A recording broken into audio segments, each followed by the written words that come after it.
종합문예지 초문학 제2호 에세이부문 신인상 수상작 주민진의 물도 흐르고 나도 흐르고 소개해드리겠습니다. 물도 흐르고 나도 흐르고 주민진. 세상의 물은 생명의 원천이고 많은 부분이 물로 이루어져 있으며 사람에게 유용하기도 하다. 하지만 내게 물은 오랫동안 공포의 대상이었다. 사람들은 여름이면 계곡으로 여행을 떠나고 파도에 몸을 맡기며 웃지만 나는 그런 모습을 멀리서 바라볼 뿐이었고 주로 산을 좋아하여 산악회 모임을 통해 등산하는 취미로 살아왔다. 지금은 그마저도 관절이 안 좋아져 집안 방바닥과 가장 친하게 지내고 있다. 내가 물을 안 좋아하는 이유는 단 하나, 잊을 수 없는 어린 시절의 기억 때문이다. 대략 5살이나 6살 난 무렵이었다. 할아버지는 나를 집안의 장손이라고 각별히 아끼셨다. 늘 손을 잡고 함께 다니며 처음 만나는 사람들에게도 자랑처럼 나를 소개하곤 하셨다. 나에게 할아버지는 듬직하고 동시에 세상에서 가장 믿음직한 어른이었다. 그날도 할아버지는 나를 데리고 안성에 사는 이종 고모 어르신 댁을 찾아가자고 하셨다. 여름의 한낮 햇살이 뜨거웠다. 버스를 타고 시골길을 달리던 그날의 기억은 지금도 선명하다. 이제는 레트로 추억 같은 것으로 남았지만 당시의 고속버스에는 안내원이 있어서 승객들에게 음료와 과자를 나누어 주었다. 지금으로 치면 비행기 승무원 같은 존재였다. 어린 나는 그저 하나라도 얻어먹고 싶은 욕망으로 할아버지에게 떼를 썼고 할아버지는 그것이 유료라고 생각하셨는지 손사래를 치며 한사코 거절하셨다. 나는 어떡하든 그게 먹고 싶어 앞과 옆 의자에 당시 주특기였던 머리 박치기를 하며 보채던 기억이 난다. 안성터미널에 도착하자 할아버지는 나의 손을 다시 찾아 잡으셨다. 조금 더 작은 버스로 갈아타고 비포장 신장로를 달리며 먼지를 뒤집어 썼다. 창밖에는 초록빛 논과 밭이 이어졌고 길가에는 자줏빛 나팔꽃이 줄지어 피어 있었다. 버스의 덜컹거림이 내 몸을 흔들었지만 할아버지의 옆자리에 앉아있다는 것만으로도 마음이 든든했다. 고모 어르신 댁은 시골 마을의 평범한 농가였다. 마당에 장독대가 줄지어 있었고 뒤편에는 오래된 감나무가 서 있던 걸로 기억한다. 더운 날씨에도 불구하고 고모는 정류장까지 나와서 아이고 우리 귀한 주시 장손이 왔네 하며 반갑게 할아버지와 나를 맞이했다. 그러고는 서둘러 이른 저녁 음식을 준비하며 말했다. 얘들아 날도 덥고 하니까 저녁 먹기 전에 민진이 데리고 개천 가서 멱이나 감고 오너라. 그 말씀에 사촌 형제들이 반색했다. 도시에 살던 나도 순간 설렘에 휩싸였다. 물놀이를 해본 적이 거의 없던 터라 두근거림이 앞섰던 것이다. 아이들을 따라 논뚝길을 걸어가는데 풀벌레 소리와 흙냄새가 가득했다. 한여름의 오후 햇볕은 따갑게 내리쬐고 멀리서 개울물이 반짝이며 흐르는 소리가 들렸다. 마을 어귀에 도착하니 아이들이 벌써 옷을 훌훌 벗고 물속으로 뛰어들었다. 그들은 물장구를 치며 환하게 웃었다. 나는 선뜻 다가서지 못하고 물가에 서서 그 모습을 바라만 보았다. 개울 물빛은 맑고 햇빛에 반짝이며 아름다웠지만 깊이를 가늠할 수 없는 어둠이 바닥에 번져 있었다.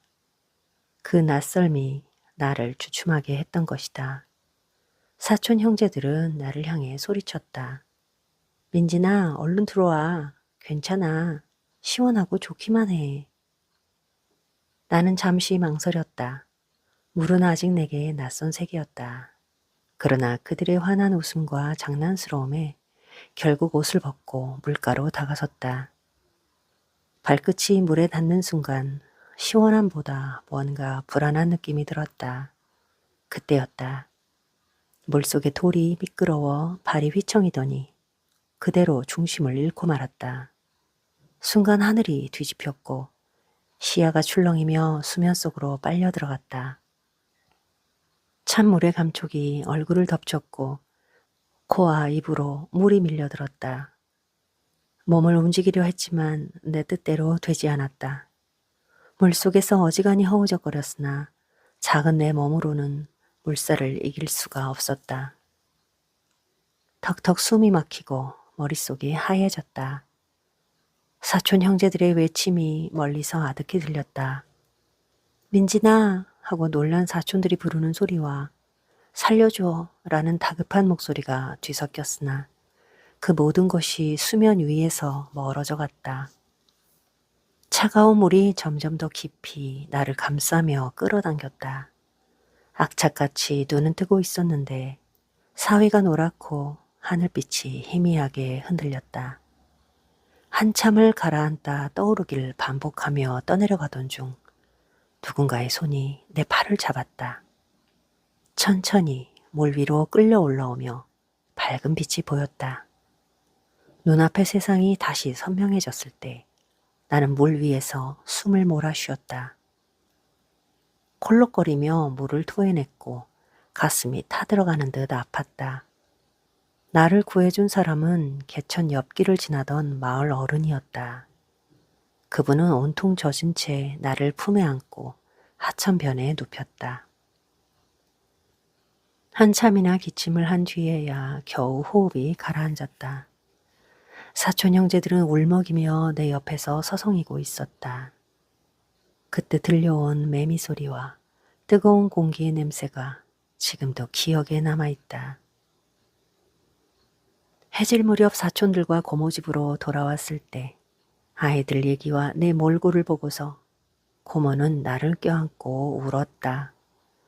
할아버지는 아무 말씀도 하지 않고 마루 끝에 앉아 담배만 태우셨다. 나는 몸이 떨리는 두려움에 말없이 고개를 숙였다. 그날 저녁 하늘은 유난히 붉었고 내 마음속에는 불안과 죄책감이 뒤섞여 있었다. 그날 이후로 나는 물을 가까이 하지 못한다. 여름이 와도 계곡이나 강가에 가는 일은 없었다.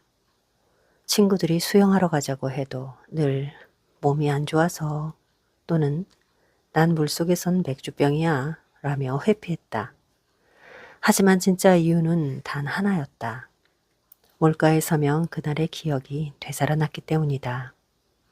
물결이 반짝일 때마다 그 속에서 떠내려가던 내 몸이 보이는 듯했고 숨이 막히던 감각이 생생하게 찾아왔다. 성인이 된 지금도 그 두려움은 쉽게 사라지지 않고 있다. 몇 해 전 친구들과 동해안 여행을 갔다가 자연스레 푸른 바닷가를 산책 삼아 걸어본 적이 있었다. 새벽녘의 바다는 잔잔하고 아름다웠다.